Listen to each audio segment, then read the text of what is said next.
So welcome everyone to another episode of What's Up Mainframe. I'm really happy because with me, I have Fernando Rijo Cedeno, who I've worked with for many years. And it's really only in this past year that we've gotten to be together face to face at a couple conferences now. That's right. That's right. So thanks so much for joining us. Thank you. Thank you for having me. I mean, we really met working on the Zowe project. So tell us a little bit about what you do, and especially with Zowe. Well, mostly I'm everything in Zowe, from lead, used to be a squad lead for the Zowe CLI and Zowe Explorer. I'm a Zowe committer at heart, really. I love contributing with the different companies, IBM, some of the founders, right? IBM, Broadcom, and Rocket. Different components. I've been involved a little bit with, say, Python SDKs for different people that just want to access the platform different ways, right? And yeah, it's been a blessing, actually. Have had the opportunity to be a mentor on the Open Mainframe Project as well. A great opportunity there. That's fantastic. That's fantastic. Yeah, so really gonna run the gauntlet of all the Zowe products. And this is kind of, I mean, you joined Broadcom 6, 7? A little more. Keep going. Is it 9 years? No, 10. It's 10 already? Yeah, oh my gosh. That's right. That is wild. Yeah. But when you joined, you were kind of fresh out of college, right? Oh, yeah. I definitely have plenty of stories about that. Joined right out of college, was in this career for people talking about the mainframe. Honestly, to me, all your Matrix, all your mainstream movies, right? Let's hack into the mainframe. I'm like, sure, I don't want to work for that on secure computer. I'm like, that's pretty old. Yeah. But once you start getting into the platform, right, you just fall in love with not just the software, the architecture, very well thought out, but it's mostly the people for me, right, the team. But it was tough at the beginning. ISPF 30 to 70 panels. If you go into view mode and you try to make some edits, you're done. It's super hard to get out of. And so, I mean, so you must feel pretty lucky that you were really at the vanguard movement of Zowe, because really you were part of that initial group. Yep, that's right. Ever since the very old days of the very beginning of Zowe, used to be called Bright Side. I heard some great people just mention the opposite of the dark side, which is the mainframe. But Zowe was born initially with the CLI, helping people reach into those APIs, right? Making sure that they can automate everything that they do on a daily basis, whether that is getting reports, just listen whether they are in balance or whatever, the different products, say, deliver, view, and all those, right? To Zowe Explorer. Getting people like myself out of college that don't have to worry about ISPF anymore. They can, of course, they will need to understand what a data set is, but they can just go into Zowe Explorer, not have to worry about, 3.4, let me look at my data set. No, just search, that's it. Search, filter, Windows. Whatever else you want in that nice VS Code interface. That's right. Definitely. Yeah, so opening up the mainframe, connecting to those APIs, CLI at the beginning, Zowe Explorer on top of that. Share a little bit about how the community has evolved. Wow. So when Zowe kind of started, say 7.5 years ago, it was very, very small, right? Only the 3 sort of founding partners were involved. Around 2018 or so, right? 2019, Zowe went out with a GA version 1, and that caught a lot of attention. That attracted a lot of attention from Open Mainframe. Yeah, I mean, it was sort of a big deal back then, and still is. Different contributors like Phoenix Software, Vicom Infinity, BMC, they were all sort of interested, getting people to know their product, because not just the interoperability, but sort of the PR, right? Making sure that people, their customers, understand that open source works on the mainframe, either on USS, Linux, and all that, and your core COS resources, your data sets, your jobs. You can sort of manipulate all that data right on a single place. And it's secure, it's safe. Everything goes right through SAF. It doesn't matter which product you have, whether you have Top Secret, ACF2, or RACF. Everything is validated, making sure you have the right permissions, like no escalation of access, right?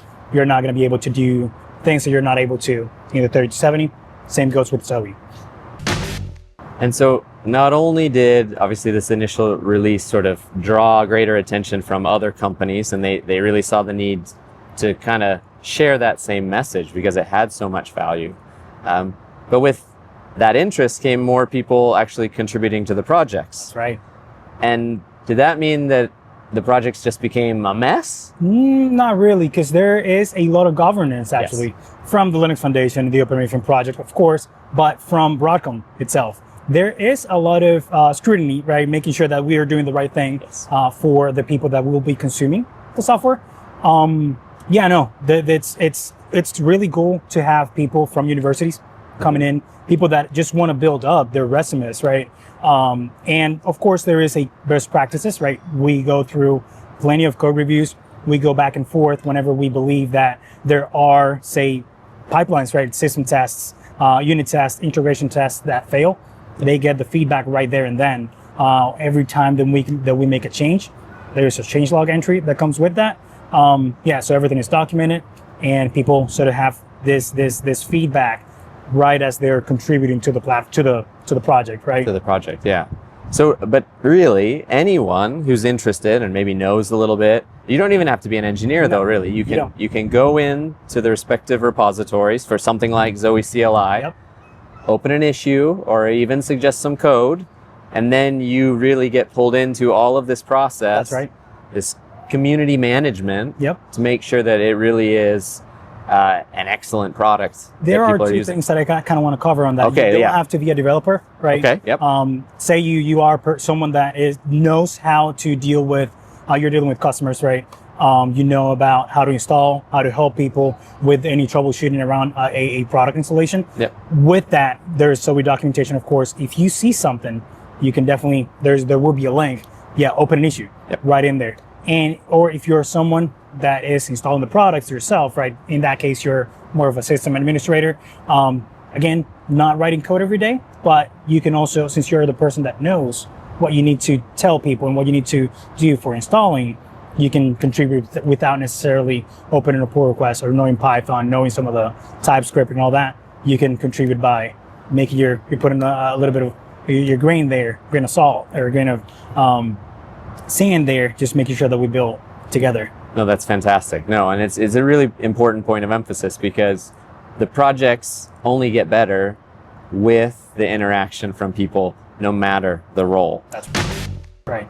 So let me ask you about Zowe CLI, maybe Zowe Explorer, and what's some of the new interesting stuff that people should be aware of? With I want to do Zowe Explorer specifically. There is a lot coming up. One of the recent versions that we released, we are focusing on faster and analysis of data.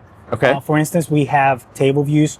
Or if you're looking at a data set that has a ton of members, think your sys1 parm lives, your proc lives, right?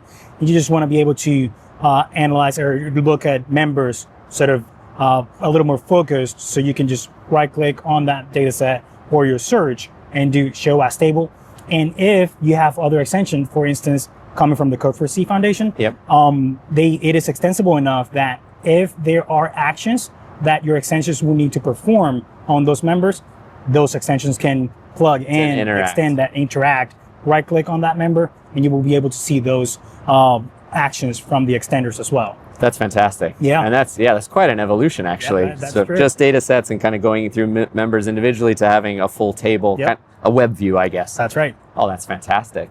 And I understand there's also, so Zowe Explorer traditionally has connected on the back end via ZOSMF. That's right. But there's some other protocols that are available now? That's right.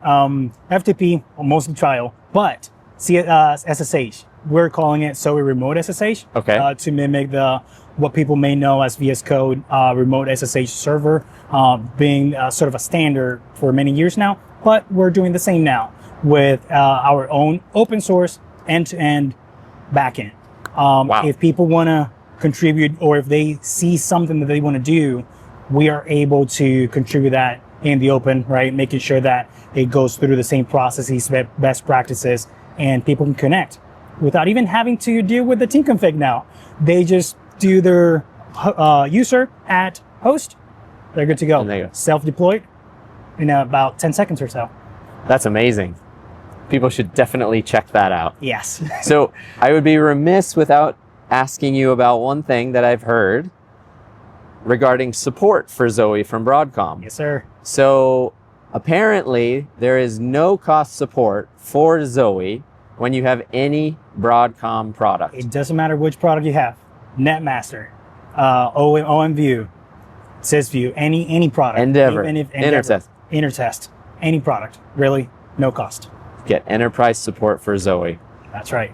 Fernando, thanks so much for joining, telling us about yourself, your experiences in the Zowe community, what people can expect when they interact with it, and what's coming in Zowe Explorer. This has been awesome. Thank you. Thanks so much. Appreciate it.